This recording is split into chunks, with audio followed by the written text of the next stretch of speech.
Welcome to Veterans Archives, where we are dedicated to preserving the stories of our nation's heroes.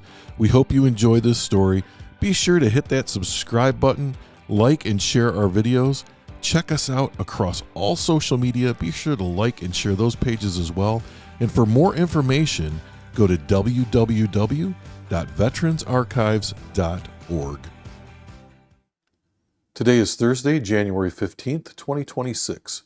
We're talking with Doug Brinker, who served in the United States Navy and the Michigan Army National Guard. So, good afternoon, Doug. Good afternoon, Bill. Great to see you again. Great to see you. Yeah, so, for people listening out there, Doug and I's paths have crossed a few times over the last few years. That's right. Yep, absolutely. So, we'll just start out with the first question, and that is, when and where were you born? Jackson, Michigan, January 31st, 1963, which means I'll be 63 in 16 days. That's coming up. It's coming up. It's funny when I was younger, I never pictured myself being 60 years old, and yet here I am. If we knew what we knew now, back then, we'd be dangerous. We would be dangerous. Yeah. Absolutely. So talk to me a little bit about growing up. Did you grow up in the Jackson area then? Or? Yes, I did. Okay. So my story is really unique because I didn't grow up with brothers and sisters in a standard, normal, traditional home. I actually lived with my adoptive grandparents. And after my grandma died in December of 1969, my grandpa took care of me in Vandercook Lake, Michigan. And then he got to a point where he couldn't take care of me and placed me in the St. Joe's Home for Children, which is the same place that Tom Monahan, those that are familiar with the Detroit Tigers, Tom Monahan actually lived in the St. Joe's Home for Children in Jackson on Ellery and Porter Street. So how old were you when you went 8 years there? old. 8 years old. What do you was in there for 5 years. What do you remember about how that felt to go there? So it was unique because it was run by Catholic nuns. Mm-hmm. And anybody that knows the history of Catholic nuns, it's probably a little worse than living at Grandma and Grandpa's or the traditional home, because Catholic nuns were very strict. Yeah. Did they really crack your knuckles with a? I don't recall that. That was so many years ago, yeah. But I do recall that they enforced the rules, mm-hmm. which that's what because the kids that live there were in there for a variety of reasons. Mm-hmm. And it's unique because I would say about 8 years ago, they had a first ever reunion. I got to picture the small group of us that attended the reunion, got a picture with Tom Monahan was there. And I actually learned just a few years ago, another friend of mine, she actually served in the 1461st Unit mm-hmm. of Michigan National Guard. She was actually in the children's home and remembered me. That's pretty incredible. And we met about 4 years ago down in Hillsdale mm-hmm. at the American Legion. A gal and her husband, he's a Navy vet, Mothers of Veteran Suicide organization. They have a Hope bus that they travel all over the country, and they meet with mothers whose sons have taken their life by suicide, mm-hmm. and they comfort them and provide support and resources. And that's how she was there with that couple, and we connected, and getting to share a little deeper story, we were both in the St. Joe's home together. Wow, that's amazing. You hear those stories about the Navy, right? Like two guys Right. served on a ship at the same time, all that Yeah. kind of stuff. But yeah, so you were there for a while. Did you make a lot of friends while you were? I made a few. Okay. And anyone that you still keep in contact with? No. Okay. But it's interesting how in that reunion, a couple of them remembered me like they remembered every little quirk about me. Uh-huh. And I unfortunately don't have that recall Yeah. per se to remember that. I do remember a couple of instances while in the home. We always got to take turns going to Baketeria, Hmm. and they had a big van truck, and they would take different kids, and I always remembered to get a free donut and stuff like that. But we had a playground, and I was then attending Trumbull Elementary School, Uh-huh. which was about 800 yards from the home. So you'd walk through the ball fields and past Northeast Elementary, and you would arrive at Trumbull Elementary over by the what is the detention center. Okay.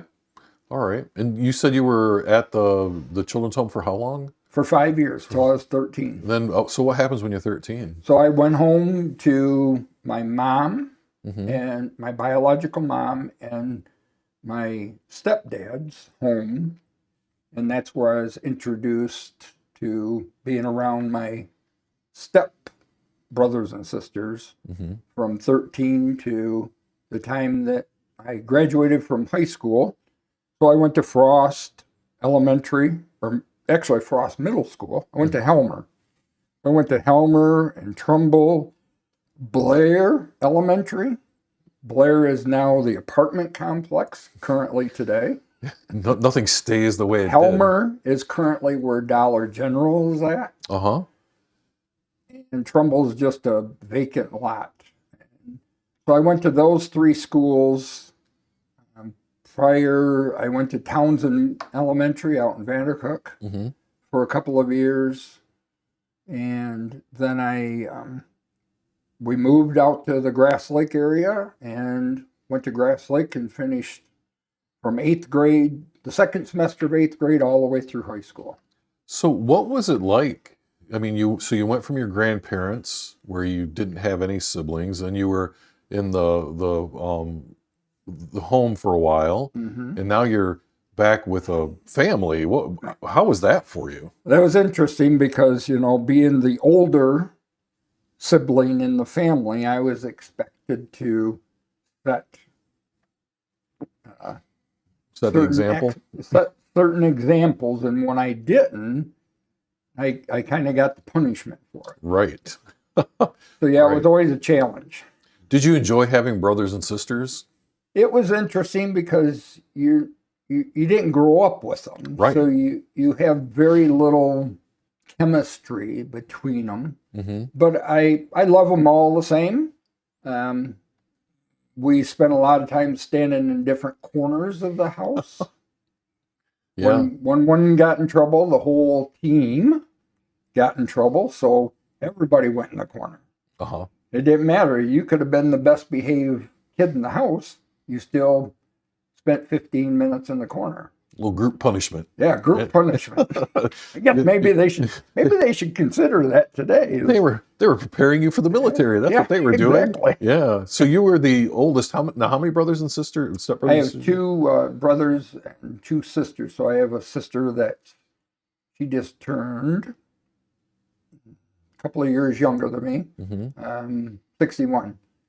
And she lives in the Tawas area. Mm-hmm. I have a sister that lives in, I believe, Clark Lake area.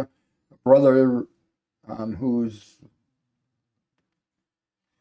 4 years younger than me, lives with my stepdad. And then I have a brother lives, I think, Kentucky, some area, Okay. something like that. So who was the oldest before you got there? My sister, who's 2 years younger than I. Okay. And did she have a problem with having a new older person in the house, or was she? Yeah, relieved? we squabbled a little bit. Yeah. And, I got the brunt of it because I was supposed to set the example. Right. So, Right. It was a unique, the years that we grew up, once we moved out into the Leone, Grass Lake, Michigan Center area, there was a lot of back and forth of different things that went on, but yeah. every family has that unique household chemistry of more than one sibling in the house. Right. There's always going to be differences, favoritism, etc. Yeah. So you graduated high school. Did you go into the military right away Yes. then? Okay. You joined the Navy. So why the Navy over any of the other services? I don't really know. So the backstory to why I went in the Navy is because I didn't take college prep classes in high school. Okay. I was on the first state championship baseball team in 1980 at Grass Lake with the late Joe Bechtel. Wow.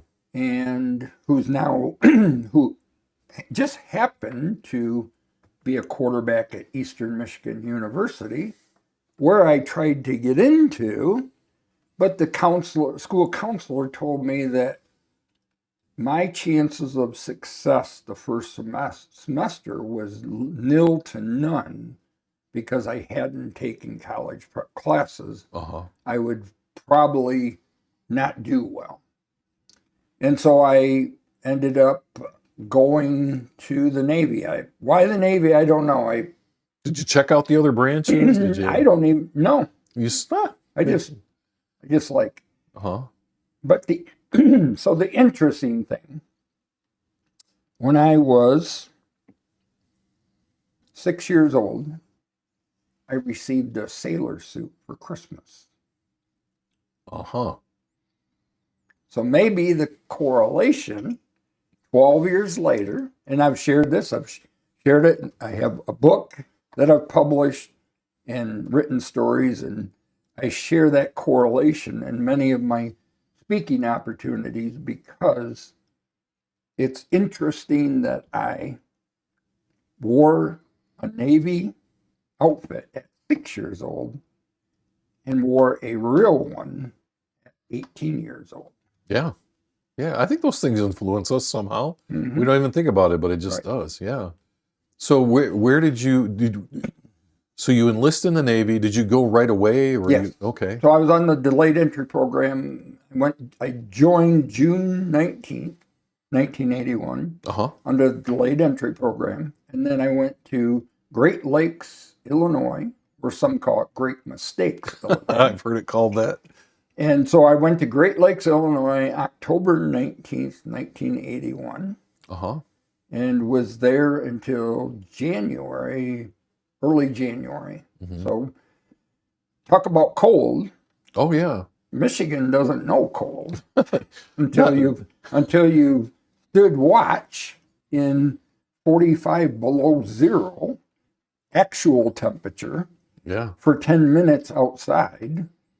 In fact, I remember the day that San Francisco and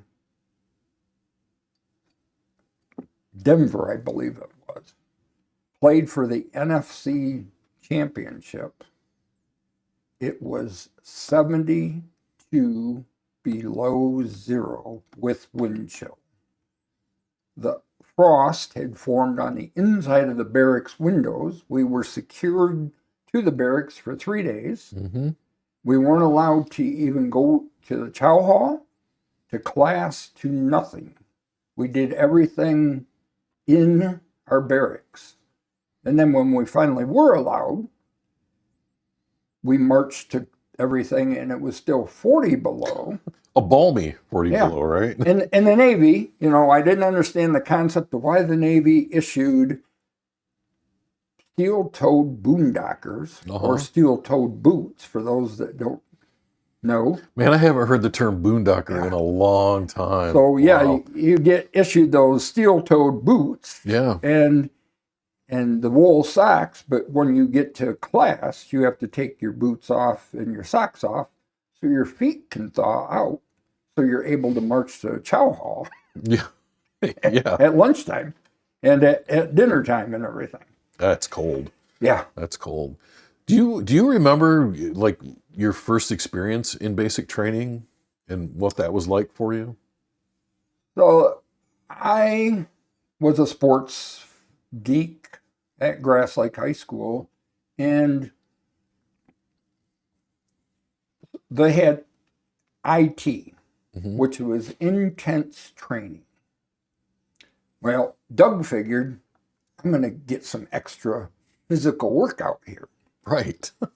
Long did I know that workout, you were mashed by Filipino instructors.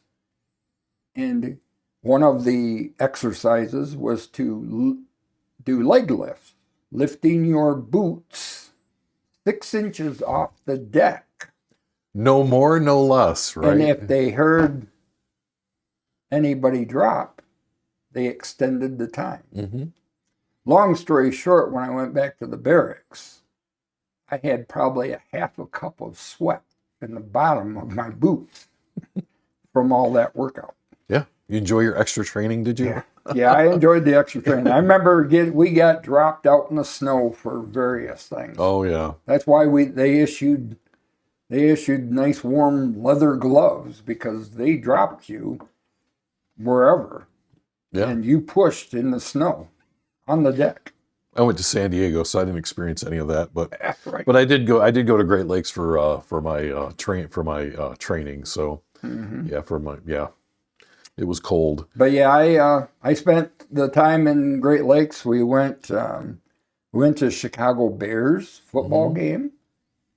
We got snowballs thrown at us. We went downtown. We ate fine steak dinner and drank watered down beer, because then you didn't get carded when you were in the military. They didn't have the 21 and carding Right. rule in place back then, so you could drink underage. Well, some military bases had beer machines. Yeah. I think it was like 50 cents or 75 cents, beer pops. So yeah, we went over to the bowling alley on base when we were allowed, once we finished actual boot camp, and we were waiting for that transition. When we had the free time, we got to go over to the bowling alley and drink 3-2 Litz beer, which is more water than alcohol. Right. Yeah, but you were a man. You were drinking beer. That's what was important. We were drinking beer. That's we right. were drinking beer under 21. So where did you go on for your next training? Did you stay at Great Lakes? No, so the other piece of that, we had a shipmate who, unfortunately, he was from Hazel Park. He was part of a gang that was involved in a robbery, and he was given 2 options: time in prison or time in the military. He chose the military. He actually stole from many of us in the company, and then somehow we both got stationed on the same ship in Charleston, South Carolina. Oh no. Yes. Who he ended up stealing for the whole ship. He had this technique of going up and putting his arm around you when you were opening your coffin locker. And for those that don't know, on Navy ships, your locker is your bunk where you sleep. And so he ended up memorizing people's locker combinations, and then he'd go back and write them down. So he had stolen a money order from me, and when I went to captain's mass with him, I wanted this, and the captain says, oh, that takes an act of Congress to do that. But they did bust him down. He got 90 days restriction, and then he did get an administrative discharge, which administrative discharge is worse than a dishonorable. Administrative discharge means you don't even deserve to hand out shopping carts at Walmart. Yeah. Wow. So yeah, we were stationed, Charleston, South Carolina, stationed on the USS Mullenix, DD-944, which is a Forrest Sherman ship. class ship of the 1,200-pound boiler system, the old school Navy. Right.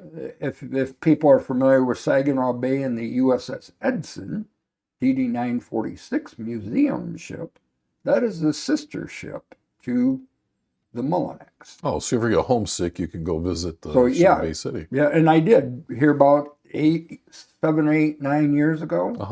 There was a VFW event in Bay City that weekend, and the wife and I, we actually ended up going to the Edson. Of course, she wasn't able to walk through a lot of it, but I was able to, and so it brought back a lot of memories walking up on that bridge, because I was a boatswain's mate, the person that pilots the ship. Right.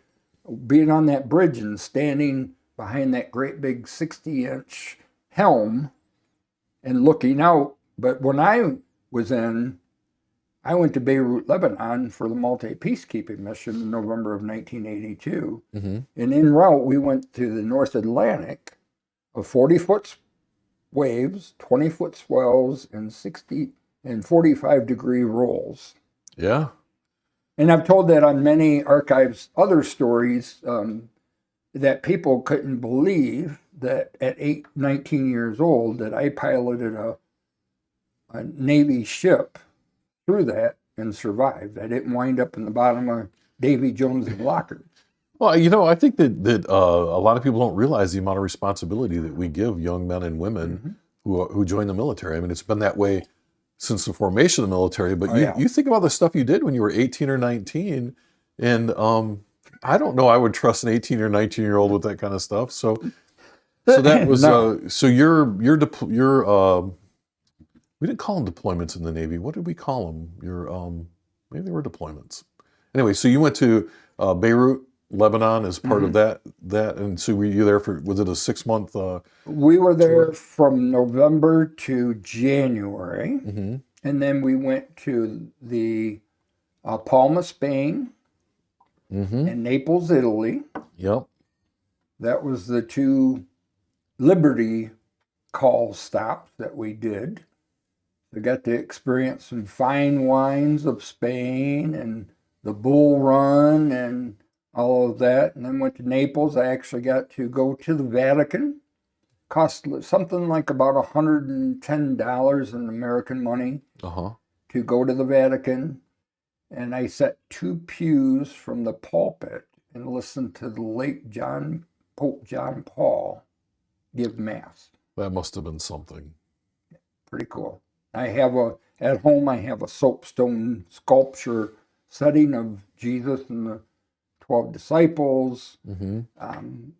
I traded some of the dungarees, the work uniform, the blue jeans, and the bell bottoms, the bell-bottom blue jeans, and the long sleeve work shirt.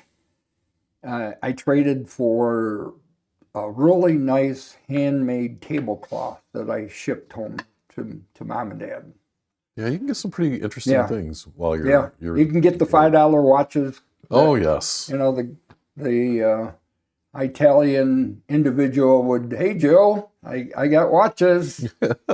Buy yourself a nice Rolex. Yeah. Something like that. Yeah. For $20 it runs for about a month and then it quits. Right, and it's misspelled. Rolex is misspelled on it, but what are you going to do? Right. So you did that cruise, and then you came back to Charleston? No, we went on to, so the ship's 25th anniversary, we were supposed to have gone to Australia, but unfortunately some U.S. sailors went to Australia prior and raised all kinds of ruckus. Right. So Australia didn't want us there. A little more group punishment.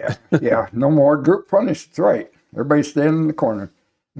We actually got to go to the Maldives Islands in the Republic of Mali, which is in the Indian Ocean. Beautiful. If you look up Maldives Islands today, it didn't look like that back then. But I actually went to the island of Bolafushi. Each island had its own staff, its own bar, they prepared fresh fruits and fish. They caught different types of fish and prepared them on a bed of fresh mango and papaya. Wow. I remember the February of 1983, 3 of going for a swim at like 8 a.m. in the morning. It was like it is out right now, 5 inches of snow and 15 degrees out. And I was in the Maldives Islands and 85 degrees and water that you could see the bottom 200 yards out. And walking back in, I saw, it looked like a piece of plastic. Mm-hmm. And I brushed my hands through it, and all of a sudden I felt like a sting. It actually ended up being a jellyfish. Oh, no. And my finger swelled up to about 4 inches in diameter on my left hand, and I had to get a shot from the medical staff on the island and then get taken back to the ship to fill out the medical report, and then got to go back to the island. But we went there, and then we went to Mombasa, Africa. And that was unique. I still have the little hand-carved African animals at home. We got to experience the beers of Africa, which is tiger, whitecap, and star. They are 18-ounce bottles. They are served at just below room temperature. And they have 13.5% alcohol by volume. So you can get a little drunk on that. Yeah, and 55 cents, mind you, for one beer. Wow. So for $1.65, it was as if I drank a whole case of American-produced beer. Yeah. Big difference. Yeah, the beer companies would be out of business if they made the beer strong enough that you drink 3 beers and you're done. They wouldn't be making the profits they are today. That's true. That's true. So how long were you in Africa then? I think 3 days. 2 or 3 days. Got to go on a wild African safari tour and see all the, growing up watching Mutual of Omaha. Yeah. And with Marlon Perkins. That's and his right. buddy Jim. Yeah. Jim's always wrestling something. Yeah. Yeah. When I lived at my grandpa's watching those old programs like that, I actually experienced in the wild all of that. And so it's kind of, something that you didn't get in history class, you actually got firsthand experience learning. Right. Right. I mean, what was the old adage? It was join the Navy, see the world. And it was true. Yep. It was true. I mean, the other adage is never again volunteer yourself. That is what Navy stands for. What it stands for. Yeah. But I still haven't caught onto that concept, because I've still, since coming out of the Navy in 1984 off active duty, I've been volunteering for the last 42 years. Yeah. Yeah. I think, and we'll talk about this, but I really believe that that's one of the things with veterans is many of them just continue to serve after their time in the military. So, yeah. That's because they need that connection. Right. They need that community. They need that connection. They need that family feeling of belongingness. Mm-hmm. And when they don't get it, then we see, unfortunately, the negative effects of crime, of suicides, of everything else that goes with that negative connotation. Right. Right. Absolutely. So you where do you go after Africa then? We did come back. I think we went to Nassau, Bahamas. Mm-hmm. We went to Spring Break in Fort Lauderdale. That doesn't sound like a good combination for sailors. Sailors and spring kind break. Of why it's a negative, but it's kind of why the military is good drinkers. Mm-hmm. So now we know that some have unfortunately become alcoholics or have maybe dealt with the law, getting in trouble for drinking and driving, or maybe even the worst case of killing someone. Right. But Yeah, we went to Fort Lauderdale for spring break, and wow. You remember much about it? So there's a bar called the Candy Store, Uh-huh. and yeah, it was. I remember they had Blondie, Hart, and someone else perform on the beach. Now, this was back when I'm 19, 20 years old. This is 46 years ago now.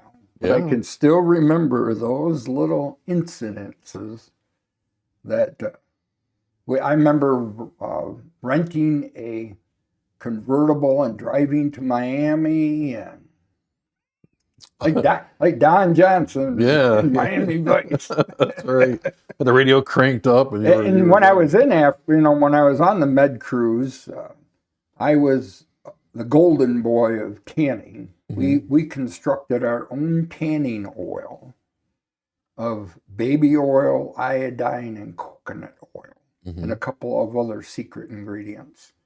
And we would lay between the signal shack and the 40 shack, or the stacks, when we weren't working. And I was just as brown as the table is of what we're resting our arms on right now. There's something too. Like people don't realize that in the 80s and the 70s, people used baby oil and iodine to sunbathe. Yeah. And that just, I mean, you wouldn't even think about doing that today. People would lose their minds. Right. But yeah, I remember. And they got Panama Jack and all the other stuff now. Oh yeah. But yeah, we got dark brown, and I remember coming home on leave. Once we did get back to Charleston, May of 1983, just before decommissioning the Mullinex, I remember coming home, and I had a really like sky blue top and white shorts, and this dark, deep tan that I had going on. Yeah. I looked like a Coppertone kid. You were the man. I was a man. I was yeah. Wow. That was back when I was 155, 160 pounds, and perfect abs, and Had a six-pack instead of a case. Yeah, instead of now today a small keg. That's right. That's right. So you get back to your ship, and then they decommissioned it. Yeah, they decommissioned it, and then sadly they actually took the Mullinex out off the coast of Puerto Rico, and the EOD team lined it with explosives.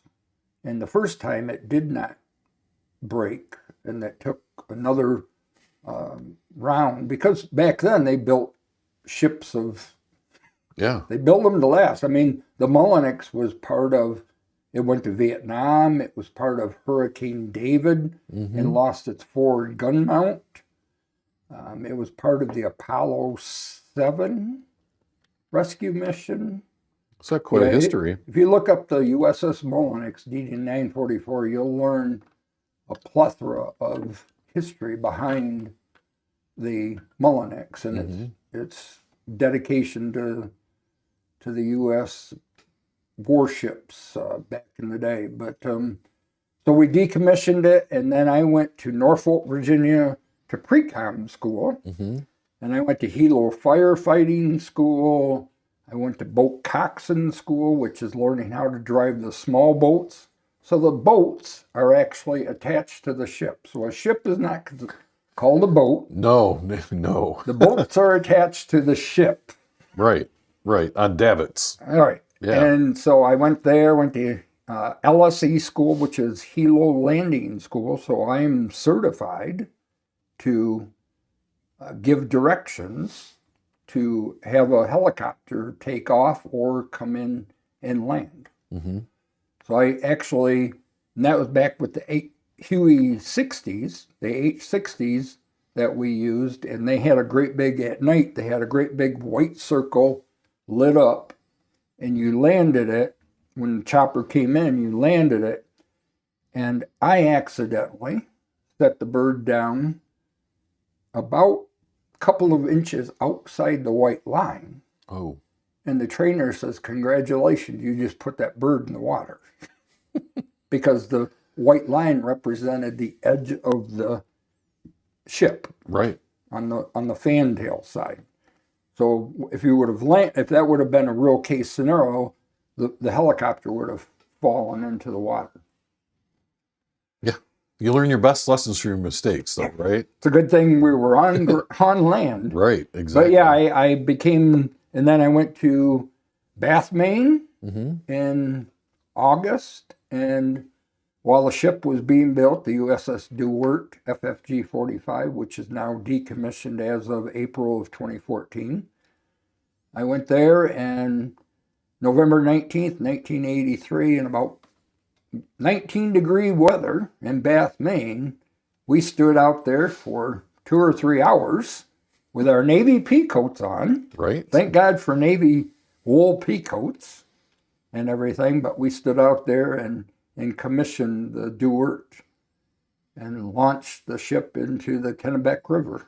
So you're a plank owner then? Plank owner and a shellback. Because Yeah. when I was in the Indian Ocean, we crossed the equator and went through shellback, which is a whole...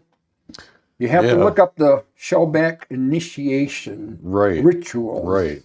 They would call it hazing today, but it was hazing today. It was an initiation back then. Yeah. Yeah, we did some crazy things, blowing water out of the tie-down things on the deck. Oh, yeah. We had a mess cook that was about 300 pounds, and they put mustard on his belly, and we had to... Did it kiss his belly, didn't you? Kiss his belly and dive for pickles. Oh, yeah. Oh, yeah, you'd really get in trouble today. Yeah. In today's Navy, they don't probably do any of that. No, you had the blue nose, you had the shellback initiation, Order of the Rock, for passing by the Rock of Gibraltar. There are all kinds of really cool traditions. Yep. Yeah, so I enjoyed, I'm a plank owner. So 6 years ago, we had our first reunion, and I hadn't seen those shipmates since November 16th, 1984, when I walked off the quarterdeck in the Brow. For the last time. I hadn't seen those shipmates in that amount of time. 6 years ago. 4 years ago, we went to Jacksonville, Florida. And then just this past November, we were in Norfolk, Virginia for our third reunion. And October 1st through the 3rd, we will be in Philadelphia for our fourth reunion in hopes that the government does not destroy our illustrious Dewart or sell it to another country before then. And we're going to make every attempt. We have Admiral Doan, who was part of the commanding fleet when the Dewart was commissioned, and he is going to try to pull his strings in Washington to make arrangement for us to get on board the ship one last time. That would be great. Yeah, that would really especially when you're 65 plus years old, going on it 45 years later. The interesting thing is, to me, no matter how long you're away from it, it's when you get there, it's like you're transported back in time, and it doesn't matter if you're even on the same kind of ship, because they all have that smell and that feel, and there's just that haze gray color, right? Yeah, when I went on the Edson back a few years ago, I was saying, how did I fit through these hallways? And how did I... You were smaller. Yeah, I was a lot. I was 6'2", 155, and today I'm 6'4", 240. Yeah, it's a lot different. Yeah, I'm like a whole different... I'm like another person. You're like two. I'm like two people in one body. That's right. And it's like, how did I fit in? Yeah. It's like I tried to crawl into the bunk, and it's like, and I slept on the top bunk. Yeah. How in the heck did I manage that? And you actually slept. And when general quarters got sounded, you had to be on that deck and dress in 2 minutes or less at your general quarters station. It would take me 20 minutes today. It'd take me 20 minutes just to get awake. Yeah, just to wake up. Right? Right? Well, I want to ask you, so in November of 1984, you walk off that ship for the last time. Mm-hmm. How'd that feel? It was very emotional because I didn't want to get out of the Navy. Unfortunately, I went to the recruiter, and back then the Navy made no deals. Mm-hmm. They weren't interested in retaining sailors. And I went to the recruiter and I said, hey, look, what's it going to take to stay in? And I offered to re-enlist. They said, no guarantee. I offered to pay my own way to the West Coast because I wanted to go to San Diego so I could do a Westpac. Still no guarantee. So I did what all sailors getting out of the Navy do, and I went and got chain links and hooked it to my belt loop. And every month in formation, our chief boatswain's mate from Queens, New York, big guy, about 6'6", about 300 pounds, like a linebacker for the Lions. A true boatswain's mate. Yeah, he was a lifer. Oh, I think he probably grew up listening to Davy Jones or something. And every month during formation at 0700, I would ask permission to cut one less month off in his Navy. And I always remember, Brinker, get in the paint locker today. I always went in the paint locker, or when we went out to sea, I went over the side in the boatswain's chair, chasing running rust. Yep. So he found the dirtiest jobs to assign me until I got out. And I remember two guys that one, we just reconnected after 3 years. Last year, Bill Reed from the East Coast, he came to the last reunion, and we hadn't seen each other physically since him and I and Bill Ford, we all went out the night before. We were all so three of us were getting out at the same exact time. We went out in Maine and we bought the most expensive case of champagne money could buy. And we had a party. Well, we showed up 2 hours late for muster on the day of discharge. Yeah. We almost got held. The captain almost held us from, Captain Armstrong almost held us from discharging that morning. So, wow. Yeah. So what did you do when you got out? I came home. Came home. I collected unemployment for a year, and then I actually took a busboy job at the Clock Restaurant. Now there's a place I have not. This is the first time I've heard that been mentioned in probably 30 years. Yeah. The Clock Restaurant. Jim Conway. Yeah. I worked for him as a busboy, and then I trained to become a cook. And I was a cook for a little bit, and when was it? I don't even remember now. I left there. So 81. So we had I remember our first class reunion, our 5-year class reunion. We started there at the Clock. We had dinner at the Clock, and then did our things afterwards. But so yeah, I worked there for a short bit, and then I became what I call the minimum wage guy. I spent my whole life working 58 different jobs. Wow. Worked in shops. I was a janitor. I was a truck driver, a machine shop, machine operator. You name it. I did a little bit of everything. Worked at McDonald's, worked at Wendy's, Yeah, it's all in my book. Just did what you had to do, right? Yeah, I did what I had to do. I didn't have the college experience to do a career until my early 40s. You know, when I had joined, after I joined the Michigan National Guard, 1461st Transportation Unit for the second time. So what year did you join the National Guard? So the original, I joined 1989. Okay. And I drove the 1461st for 3 years, the deuce and a half. Then they went to the 5-ton. The unit deployed to Saudi Arabia in 1990, and I was left behind.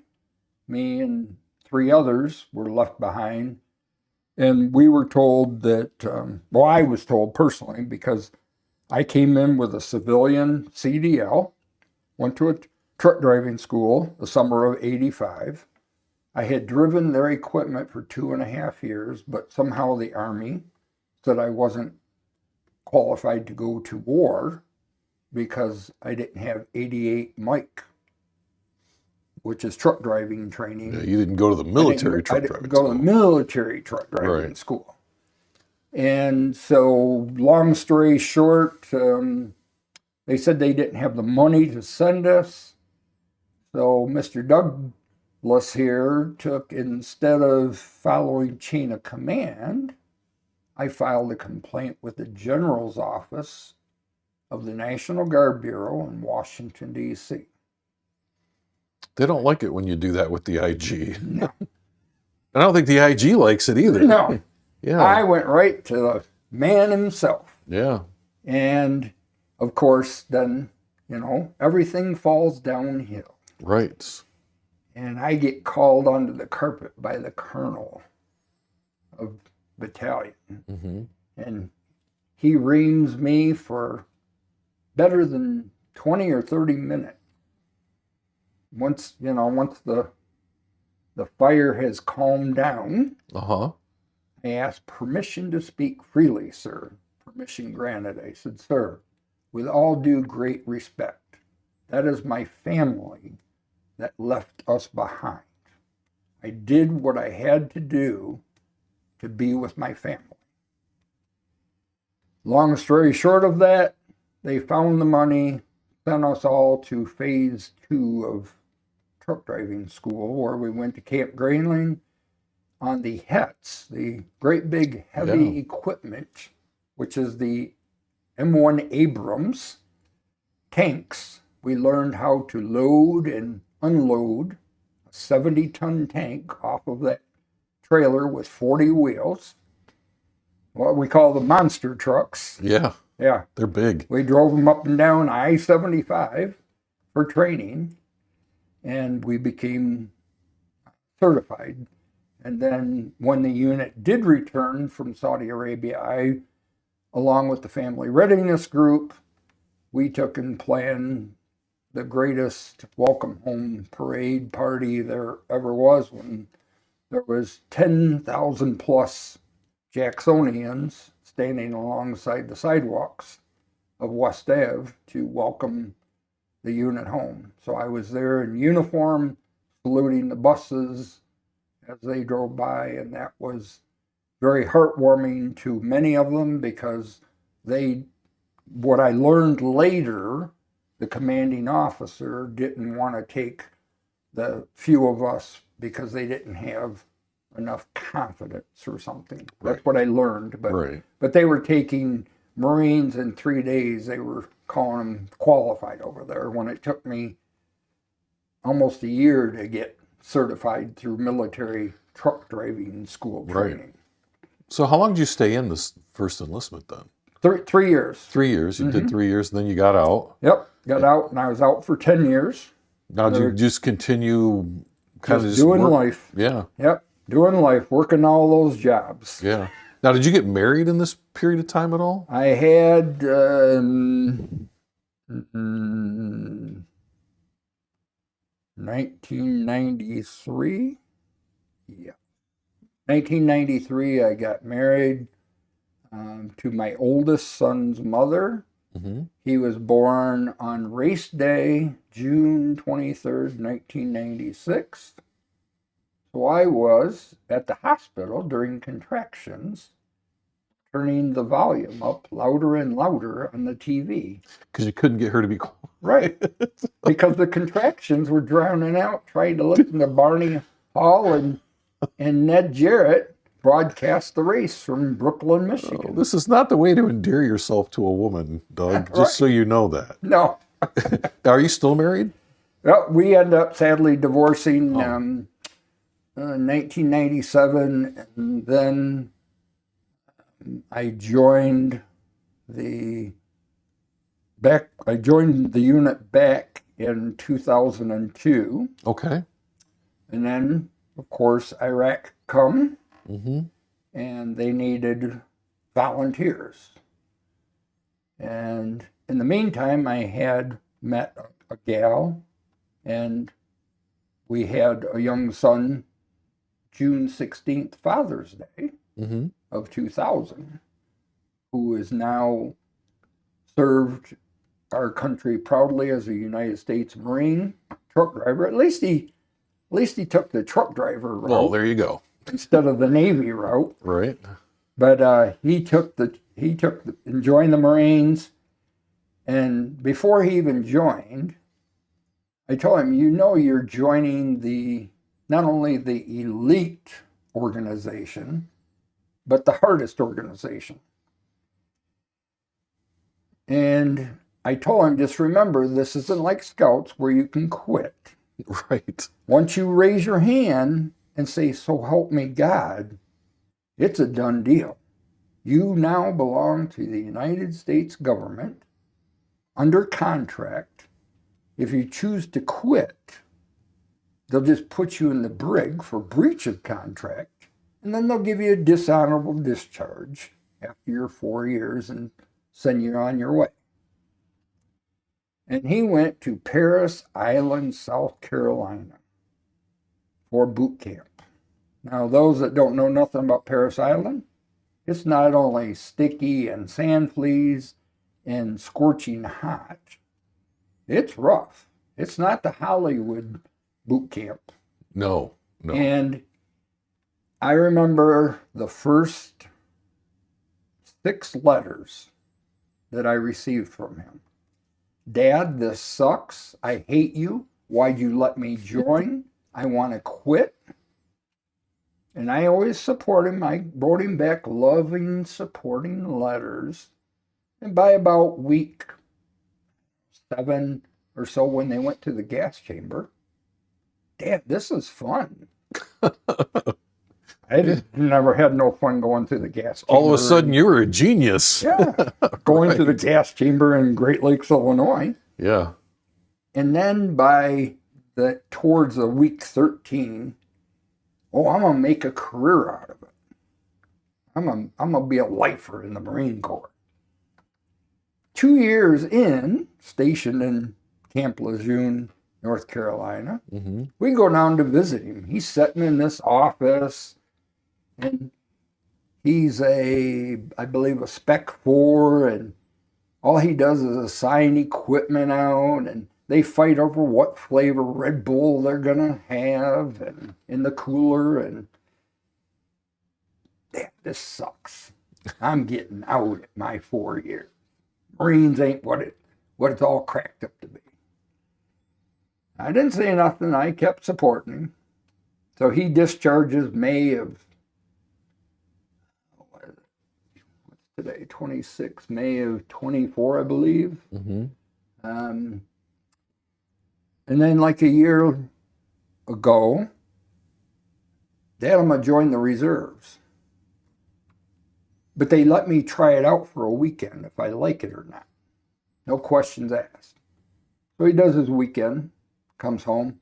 Oh my gosh, these people don't know what they're even doing.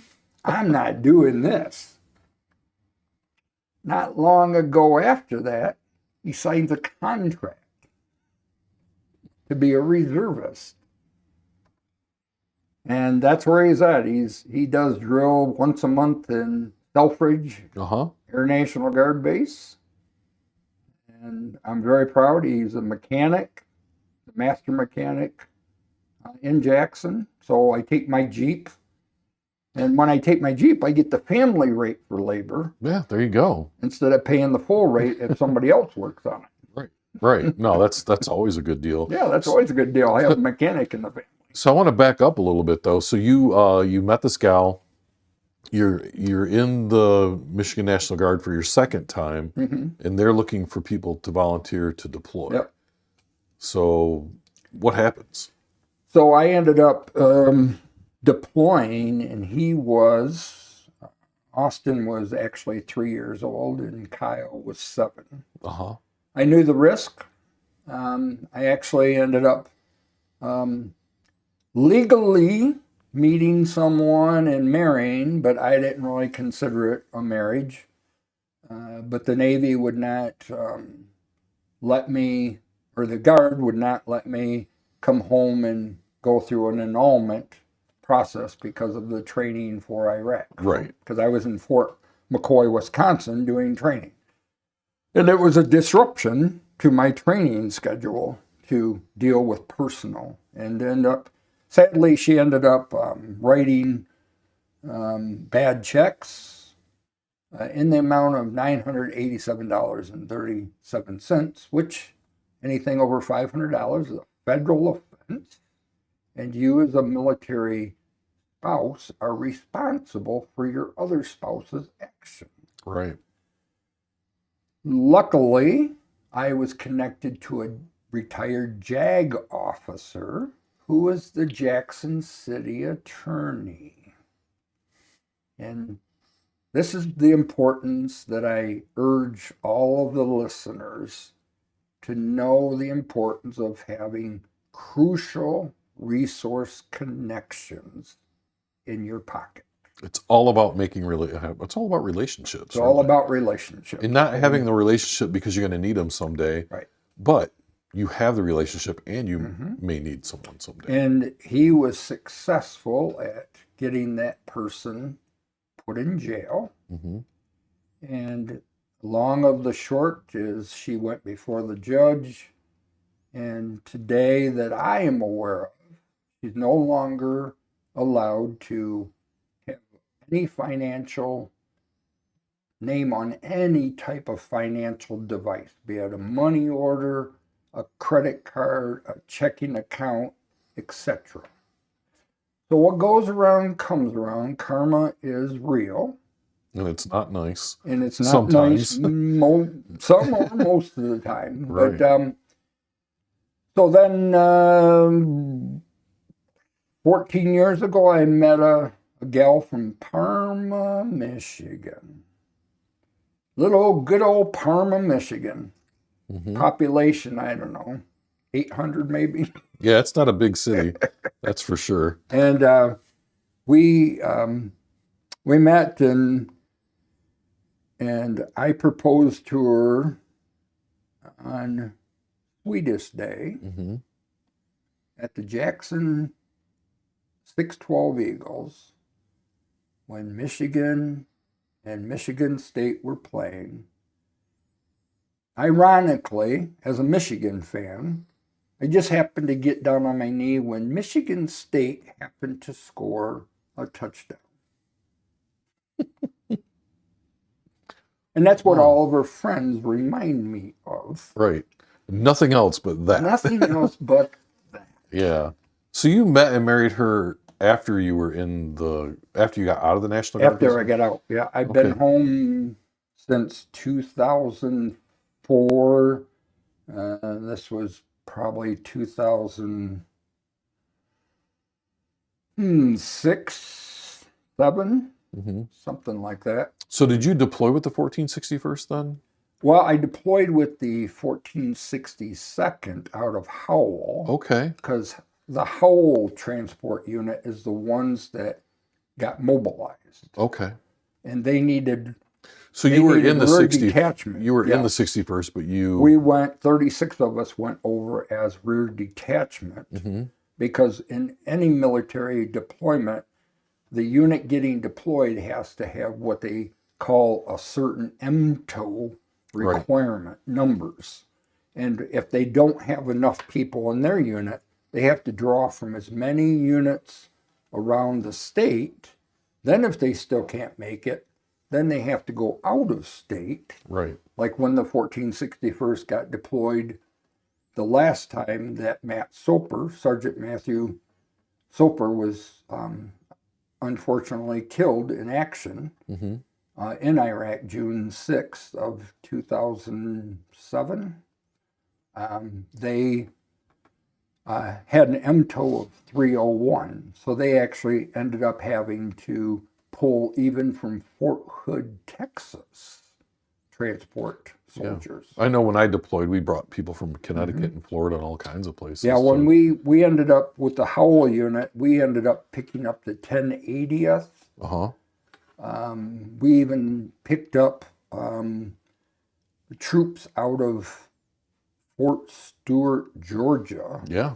When we flew to Georgia, we picked up more troops to make that MTOE of 180 something. Yeah. So you did your train up at Fort McCoy then. That's like 90 days or something like that? Yes, we were there. We drove up right after New Year's Day, and we were up there until March 18th, 2004. Talk about cold. Yeah. We did our training. It's great desert training in Fort McCoy. We did our 3-day desert training, 45 below zero. Good thing they issue the Mickey Mouse boots. Right. I wish I had a pair of those even today. They are very warm. They are very warm. You could put your bare foot in those things. Yes, you can. And they issued Gore-Tex. That's what they issue now. Yeah. For wind resistant, waterproof, and all that. So that's great stuff. But yeah, we did 3 days, and then March 18th, they put us on a plane headed for Kuwait. And it was 22 degrees and snowing that morning. When we landed in Kuwait, it was 87 degrees. Yeah. The same day. Somehow you go 13 hours and you leave at 6 a.m. from Wisconsin. You land in Kuwait at 1:30 in the afternoon on the same day. Very weird. It's like VA disability compensation math. 1 + 1 doesn't equal 2. No, it equals what they tell you it equals. So yeah, we wound up in Kuwait, 87 degrees, get on off the plane, and here we got our helmets on and our Kevlars on and flap vest and gear and all that. And so we spent 3 weeks training, doing all kinds of training, learning how to fire our M16s while driving in convoys, having the M16 hanging out the window, shooting while you're still driving. And this was before there weren't like up armored Humvees. You were no, just regular. Yeah, you weren't up armored at all. Yeah, we had, in fact, during our convoys, we had a 1/2 inch of plexiglass that we weren't allowed, by the way, to fire our weapon into to see if it actually was bulletproof, because that's wrongful discharge of your weapon. Right. And we had sandbags on our floorboard and on our air tanks, because those are the spots that IEDs or the Haji can shoot the air tanks, and you're dead in the water once that happens. Right, right. So yeah, we were there. Yeah, we didn't get to shoot, and so it was interesting driving. We went to Fallujah every day, hauling supplies. So where were you based out of then? We were based in Camp Anaconda in Balad. Okay. Which is north of Baghdad, about an hour. Yeah, I was in Mosul, so I've been to Balad a couple of times myself. So. But yeah, we got to the LSA of Anaconda's logistics depot, basically. It's where everything came in. And then everything got distributed out to the whole country. So where you got all those parts that you you didn't have with you, we took Connex boxes, we took pallets.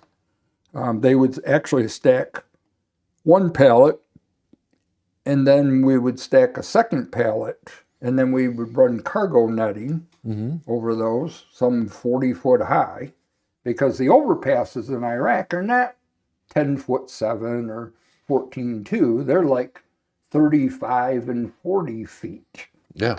So you can really move some stuff through there. Right. Yeah. So yeah, we ended up, I was there, and then Memorial Day 2004, I got up after making a dual run to the camp on the backside of Fallujah, and I stood up and fell out of my bunk. I thought, 5-foot bunk, 6'4" soldier. No big deal. Collected myself, took a few steps, bam, down I go again. Okay, what's wrong? I still hadn't figured it out. Yeah. Went to my squad later, went to the platoon sergeant. He sent me up to the truck master. The truck master, being a retired ranger, Army Ranger, you truck drivers, bleep, bleep, you'll do anything to get out of a mission, won't you? You big wussies. Oh, yeah. You know, Rangers are, you know, they can eat nuts and bolts for breakfast. Right, right. Yeah, and if you get your legs shut off, you just drink water. That's right. He sent me to sick call. Get the sick call. The sergeant at the desk takes my temp, 104. He said, Sergeant, are you feeling well? I says, yeah, I just can't figure out what's going on. He said, well, you shouldn't be because you got 104 temp. Those that don't know, it's 105 degrees at 8 a.m. in Iraq, going up to somewhere between 115 and 130 for the day. Yeah. Not a lot of air conditioning there. No, no air conditioning. Yeah, the 255 air, 2 windows down, 55 mile an hour air. Yeah. And so he got the colonel. They called me into the evaluation room. He said, Sergeant, drop your trousers. I dropped my trousers, and he's like, Sergeant, have you looked at your leg this morning, sir? I said, no, sir. He said, you might want to look down. I looked down, and from my knee down to my ankle was as red as the coffee cup I'm drinking right now. It was swelled up to 18.6 inches. My ankle was 10.5 inches. You could feel the heat radiating about 4 or 5 inches above my leg. He says, this is the worst case cellulitis staph infection I've ever seen. What had occurred was jumping in and out of the truck during ambush attacks. I caused an abrasion on the end of my big toe on my left foot. And the bacteria, because over there, Iraqis are allowed to do their business in the sand. You got all those animals doing their thing in the sand. The sand had actually gotten into my boots, obviously, and caused the bacteria to form. Probably, they figure, about 2 weeks prior to this incident, and it showed itself. And he said that if I would have waited till noon that day, they would have been scraping me out of the motor pool, because what would have happened is, if that would have found a spot through my waist, which, by the way, my lymph nodes were swelled up as big as my fist on both sides. The infection had already started to travel into my right leg. But if it had found a spot through my waistline, it would have caused me to have a fatal stroke, a fatal heart attack, a fatal blood clot, or they'd have been forced to cut my leg off at my knee to save my life. So they put me in the CASH, which is like MASH unit, the field hospital. Yep, combat surgical hospital, I think is what it is. And their mortar attacks came in, and you had to jump down off the hospital bed and take cover. And of course, my leg was stretched to the point that if it would have stretched any further, it began to shred open. Yeah. And so I was there for 3 days. Then they put me on the flight line with an Air Force major. The night before, they flew me to Landstuhl, to Ramstein, Germany, and eventually Landstuhl Hospital. My blood pressure dropped to 86/54. And the major was highly concerned about putting me on a C-130 because the C-130 is not a hospital ship. Right. It is an air vessel that's just a transport. They transport hospitalization troops to Germany. So anyways, they took a chance. She was actually a professor from medicine from the University of Missouri, and she actually asked me if I could be a case study for her when she returned to the States for lecture.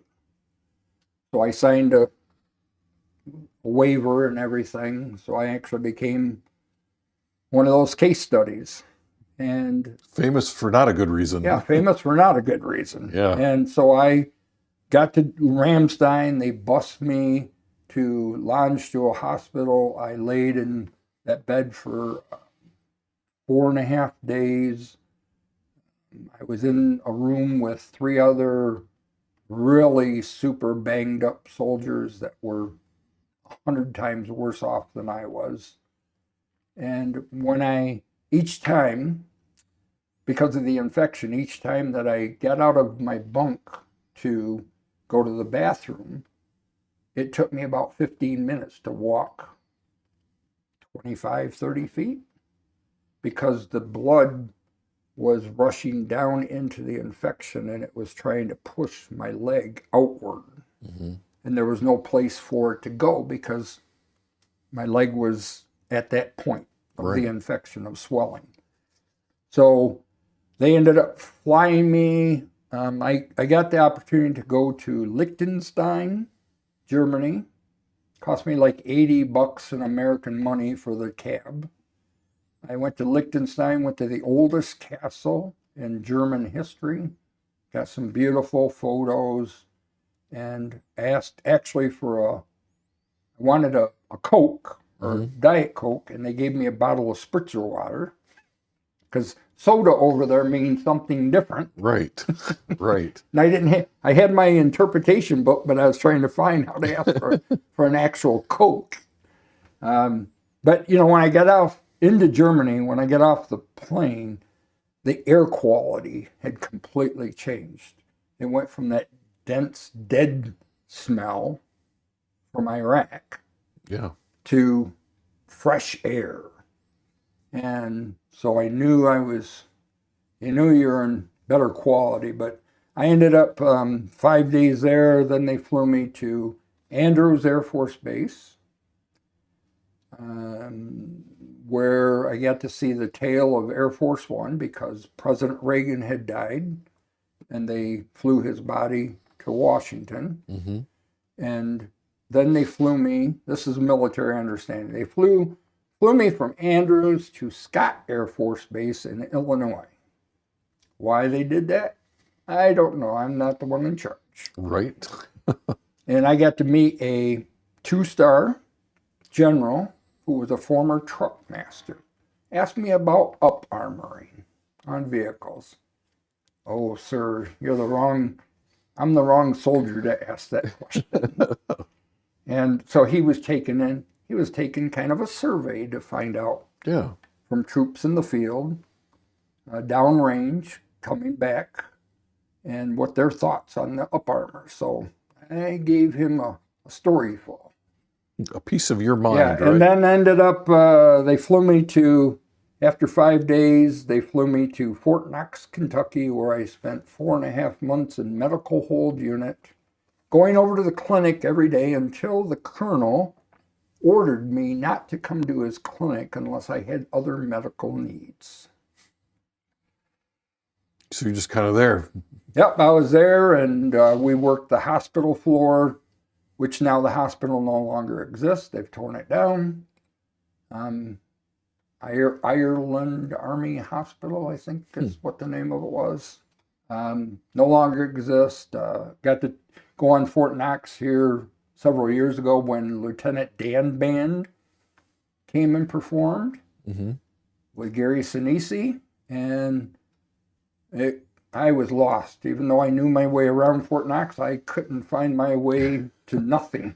Yeah, they changed everything. I had to Google how to just get to the PX. Right.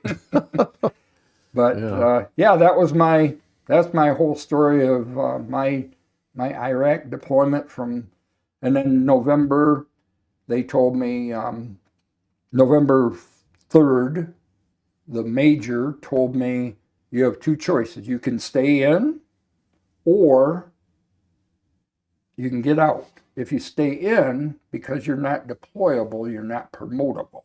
Right. And you'll remain in E5 until your 60th birthday.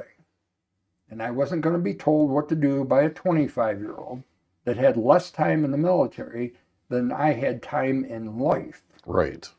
So I got out and came back home. January 2006, the VA under Voc Rehab program sent me to Jackson Community College, where at 42 years old, I started my college career.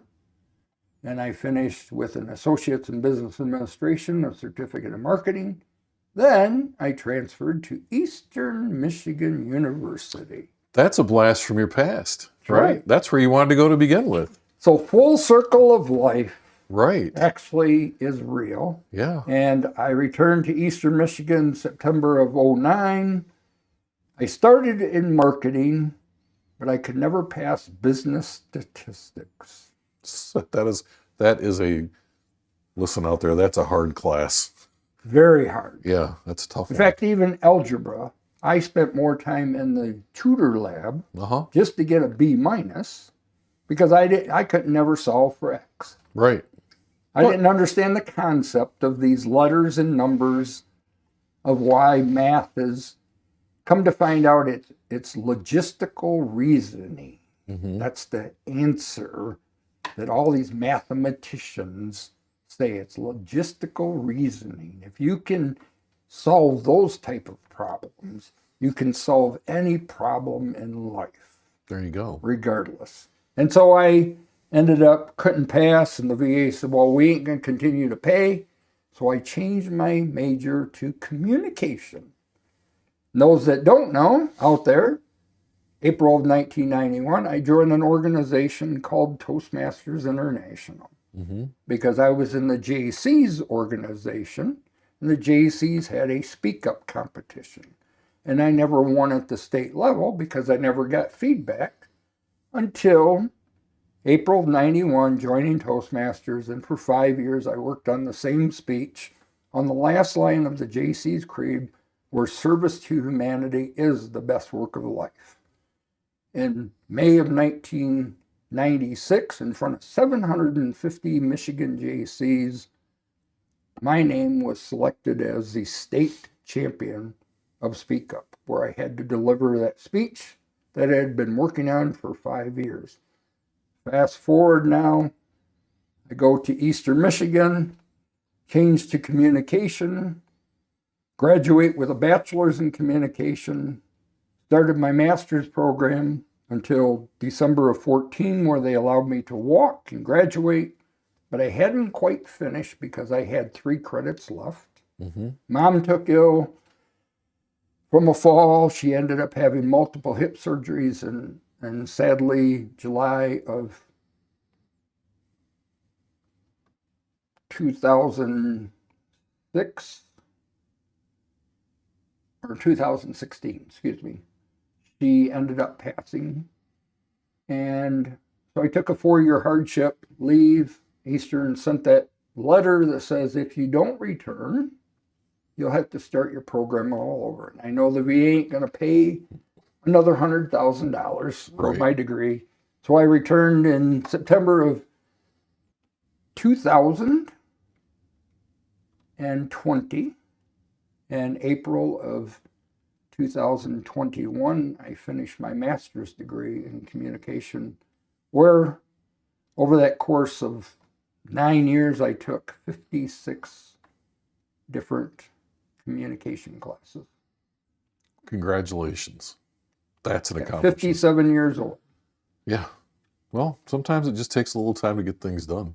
So instead of graduating at 22 or 25 with a master's, I graduated at 57 with a master's. Now, I was a youngster when I got my master's. I was 50.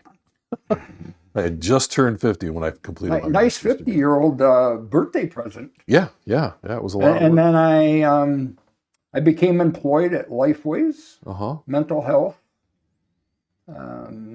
in January of 2018.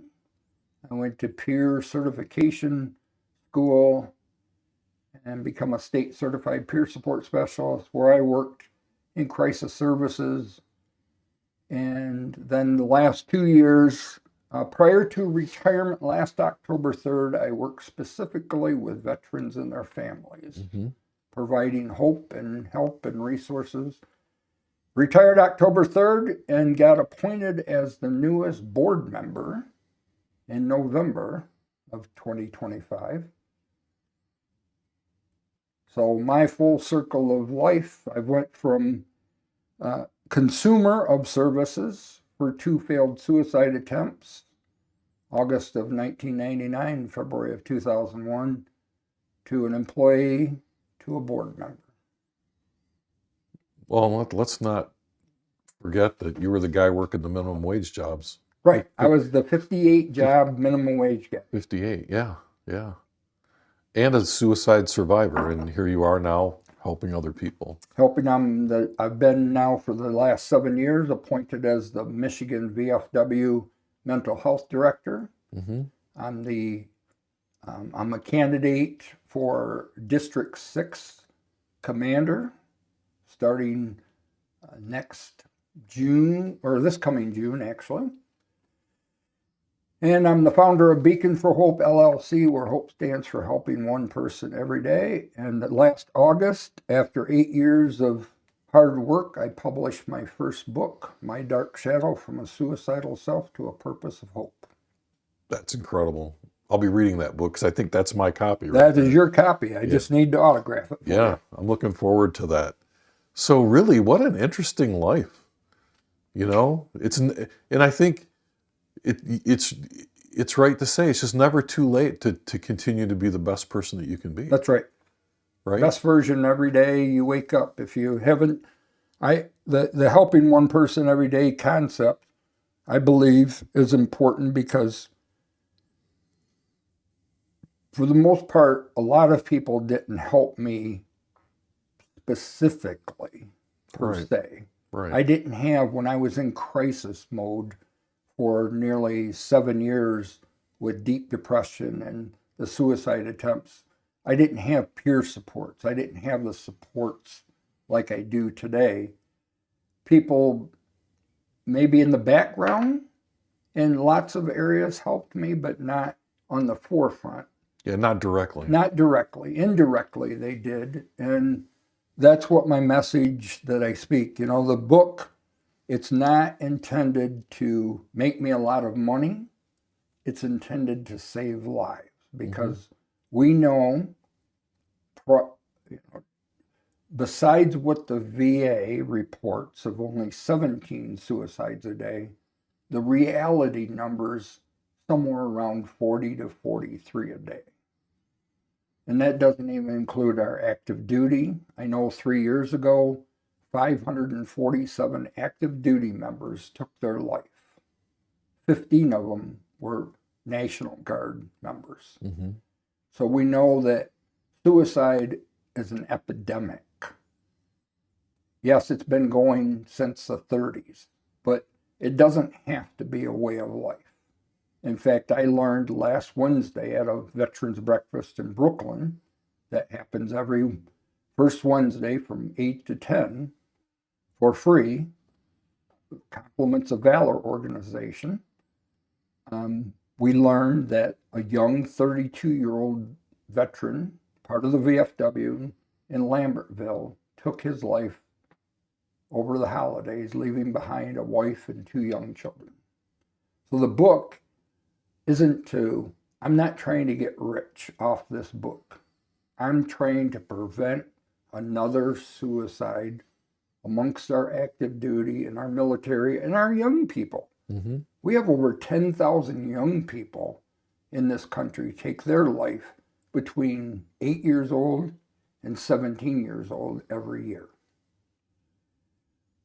And we know that there's other alternatives with coping skills and the resiliency. We know that currently the state legislative house right now is before them. They have House Bill hyperbaric oxygen treatment therapy that is getting ready to get voted on. We want to make hyperbaric oxygen treatment therapy available for veterans and non-veterans, but primarily for veterans, because we know through research that hyperbaric oxygen treatment is an opportunity for the military person to go into for 53 minutes. They get 100% medical grade oxygen pumped into the chamber, and it starts to repair all the broken red blood vessels that cause traumatic brain injury, military sexual trauma, post-traumatic stress, and foot ulcers in diabetics, along with a plethora of other blood order diseases. Right. And I know a good friend of mine, Kevin Hensley, who's a stout advocate. He's part of the initiative that got the PACT Act passed. He, along with 3 others, wrote a book called The Promise. And their stories, because of burn pits, he suffers from respiratory illness. Mm-hmm. And he knows that his life won't be a long-lived, but he knows we continue to work with the state legislator, State Representative Kathy Schmaltz, who I testified in front of her House Committee of Veterans and Family Affairs back on March 25th. We know that hyperbaric is the way to helping prevent these suicides, because if you can reduce the post-traumatic stress and TBI and MST, military sexual trauma, in people, it will literally reduce their thoughts of wanting to kill themselves. So a lot there. And you know, if you look at your lifetime, right up till the point where we're talking today, you've continued to serve. Yes. Inside and outside of the military. And I will until I take my last breath. In fact, I may, a good Lord, if I'm allowed into the heavenly pearly gates, I may be up there. Well, you hung out with the nuns for 5 years, so I'm going to assume that's a given. So we've talked about a lot of stuff today, Doug. You know, your life has been fascinating. I've known you for a while, didn't know all of this about you, so it's what I wrote the book for. Yeah. I put 130 pages of my whole life into this book, and people say, only 130 pages? Yeah, I've touched on every piece of what I've just shared. I've touched on in this book, for the most part, with the exception of a couple of things. But they're small chapters. It's designed not to go deep into the weeds of each story, because I want to, the obvious thing is to have organization event planners hire me, hire Beacon for Hope LLC to come into their organization and get paid to share more deeper, in-depth information of my stories. So the name of your book is? My Dark Shadow, From a Suicidal Self to a Purpose of Hope, where hope stands for helping one person every day. And where can you get that? They can get it in Amazon, through the Amazon bookstore, through the Barnes & Noble bookstore online, through Dorrance Publishing, which is my publisher of Pittsburgh, Pennsylvania, through their bookstore, or they can contact me directly through social media, and they can get a hard copy. Okay. All right. So again, we've covered a lot today. I appreciate you coming out. I just have one more question for you. For someone listening to this, say 100 years from now, what message would you like to leave people with? I believe that something I learned from a veteran last year, and he said, when we raised our hand and said, "So help me God," that is the day our benefits began to start being earned. Many of our veterans feel that they don't deserve to get their disability compensation.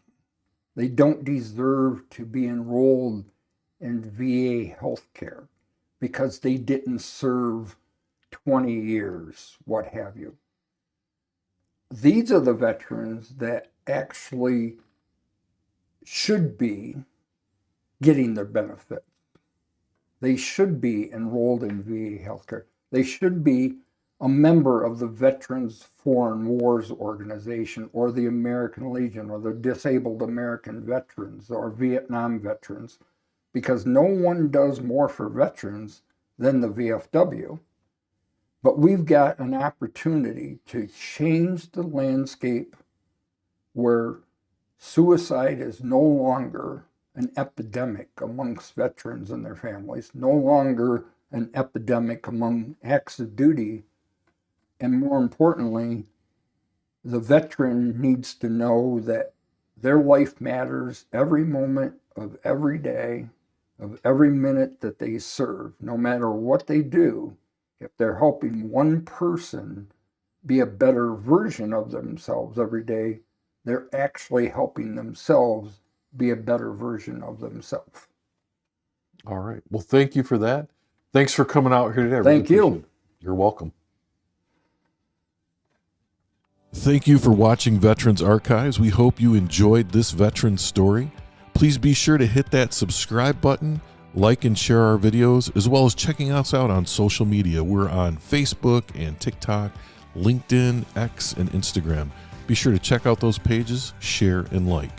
And for more information about what we do, go to www.veteransarchives.org.